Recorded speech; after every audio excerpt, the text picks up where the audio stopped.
শুভেচ্ছা, আসসালামু আলাইকুম। কেমন আছেন আপনার? আলহামদুলিল্লাহ, আমিও ভালো আছি। আজকে এমন একটি ভিডিও নিয়ে চলে আসলাম আপনাদের মাঝে। পিছিয়ে যে মানুষগুলোকে দেখতে পাচ্ছেন সবগুলো হচ্ছে নতুন উদ্যোক্তা। এই নতুন উদ্যোক্তাদের নিয়ে আমাদের হান্নান ভাইয়ের খামার ভিজিট করতে আসছেন আমাদের সুপরিচিত একজন স্যার। ভিডিও শুরুতে ওনার সাথে কথা বলবো। আসসালামু আলাইকুম। ওয়ালাইকুম আসসালাম। কেমন আছেন স্যার? জি, আলহামদুলিল্লাহ ভালো। প্রথমে আপনার পরিচয়টা আমার দর্শকদের দেন। জি, আসসালামু আলাইকুম। আমি ডাক্তার মোহাম্মদ আলমগীর হোসেন। আমি উপজেলা প্রাণী সম্পদ কর্মকর্তা, গুরুদাসপুর, নাটোর। আজকে আমরা এখানে এক্সপোজার ভিজিটে এসেছি আমাদের নতুন উদ্যোক্তাদেরকে নিয়ে। সবাই ছাগল পালন করে এবং আরও করবে। এখানে এসেছি এটা দেখে দেখে তারা এরকম খামার গড়ে তুলবে, এরকম একটা উদ্দেশ্য মেইনলি আমাদের এক্সপোজার ভিজিটের। আচ্ছা, এই যে হান্নান ভাইয়ের যে খামার, এটা আপনারা আগে থেকে জানতেন যে এখানে একটা খামার আছে?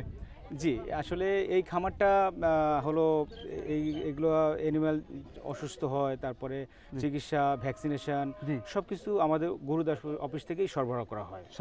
হ্যাঁ, সব ধরনের ভ্যাকসিনেশন এবং চিকিৎসা, তারপরে ম্যানেজমেন্ট কীভাবে এটা পালন করতে হবে, সব ধরনের পরামর্শ আমরা রেগুলার হলো এই অফিসে এই ফার্মে দিয়ে থাকেন। এবং এই ফার্মটা কিন্তু আমাদের উপজেলা প্রাণী সম্পদ অফিসে নিবন্ধনকৃত।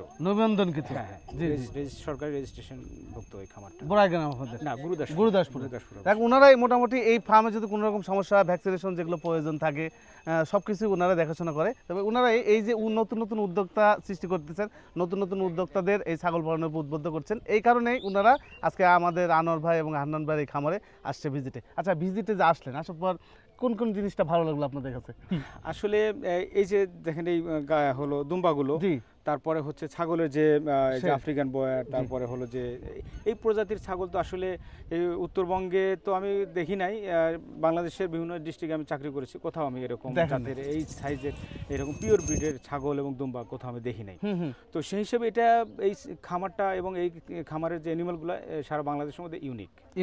জি জি। আর আমার মনে হয় না যে উত্তরবঙ্গের মধ্যে এই দ্বিতীয় আর কিছু আছে এরকম আর চোখে পড়েনি কোথাও। এবং এই আমাদের যে খামারিরাও তারাও এটা দেখে খুবই মজা পাচ্ছে যে এই ধরনের দুম্বা এবং এই ধরনের যে ছাগল, যে বিদেশি যে ছাগলগুলো, গারল, এগুলো দেখে তারাও খুব মজা পাচ্ছে এবং উদ্বুদ্ধ হচ্ছে। আমার ধারণা এই আনোয়ার ভাইয়ের খামারের মতো আরও খামার আমাদের গুরুদাসপুরে তৈরি হবে। এই আমাদের নারী উদ্যোক্তারা যা এদের মাধ্যমেই হবে, আমি আশাবাদী। আচ্ছা, আজকে কতজন নিয়ে আসছেন আপনারা? এখানে আমাদের আজকে 80 জন উদ্যোক্তা, নারী উদ্যোক্তা আমরা নিয়ে এসেছি। এবং তাদেরকে আমরা অলরেডি প্রশিক্ষণ দিয়েছি এই বিষয়ে, বিভিন্ন বিষয়ে। তো তাদের আগ্রহ ছিল যে আমরা একটু বড় এরকম খামার যদি আমরা দেখতে পারতাম, দেখে দেখে আমরা শিখতাম। তখন আমি এই খামারটাই সিলেক্ট করেছি, যেহেতু এটা সারা বাংলাদেশের মধ্যে একটা ইউনিক খামার। আচ্ছা, ওনারা কি একেবারে নতুন না অলরেডি শুরু করছে? অলরেডি তারা খামার আছে তাদের, ছোট পরিসরে ছাগল, দেশি ছাগল, এগুলো অলরেডি তারা পালন করছে, পারিবারিকভাবে পালন করছে। দেখ, এই তো মোটামুটি ছিল ছোট্ট একটা ভিডিও। দেখ, ওনারা নতুন উদ্যোক্তা, ওনাদেরকে আমার চ্যানেলের পক্ষ থেকে, আমাদের হান্নান ভাইয়ের পক্ষ থেকে, আমাদের আনোয়ার ভাইয়ের পক্ষ থেকে শুভকামনা রইল, যাতে করে আমাদের ভিডিওর মাধ্যমে অথবা আমাদের স্যারের মাধ্যমে এই সমস্ত মানুষের কারণে নতুন নতুন উদ্যোক্তা আমাদের বাংলাদেশে সৃষ্টি হোক বা তৈরি হোক। জি, আলহামদুলিল্লাহ, অনেক ভালো লাগছে। জি, আমাদের এটা গর্বের বিষয়। আর আমরা আশা করি আমাদের মা বোন যেনারা এখানে আসছে তারা সবাই যেন দৃষ্টিকোণ থেকে জিনিসটা ফলো করে এবং একটু কিছু শিখে নেওয়ার চেষ্টা করে তারা। জি জি, আমি আশা করি তারাও যেন আমাদের মতো ভবিষ্যতে কিছু করতে পারে। জি জি। আর আমি একটা বরাবর একটা কথাই বলছি, সেটা হচ্ছে পুরুষ মানুষ যে কোনো একটা কর্ম করে দিনকাল পার করবে। আর আমার এই যে মা বোনেরা যে কষ্ট করে আসছে এখানে, এদের অবশ্যই আগ্রহ আছে, আর আগ্রহের কারণে আমি মনে করি সাকসেসফুল হতে পারবে। আর দেখা যাচ্ছে পুরুষ মানুষ সারাদিন একটা দিন মজুরি কাজ করে 300, 400, 500 টাকা দিন কাজ করে তার সময়টা পার করলো, মানে তার দিনকালটা পার করলো। কিন্তু আমার এই যে মা বোনেরা 2টা 3টা ছাগল, 2টা গরু, 2টা ভেড়া পুষে যা কিছু আয় হলো, বছর শেষে মিনিমাম 2-4 লাখ টাকা আয় আসবে। আর এখান থেকে জীবনে ভবিষ্যৎ ভালো কিছু করার সম্ভাবনা, আমি এটা মনে করি।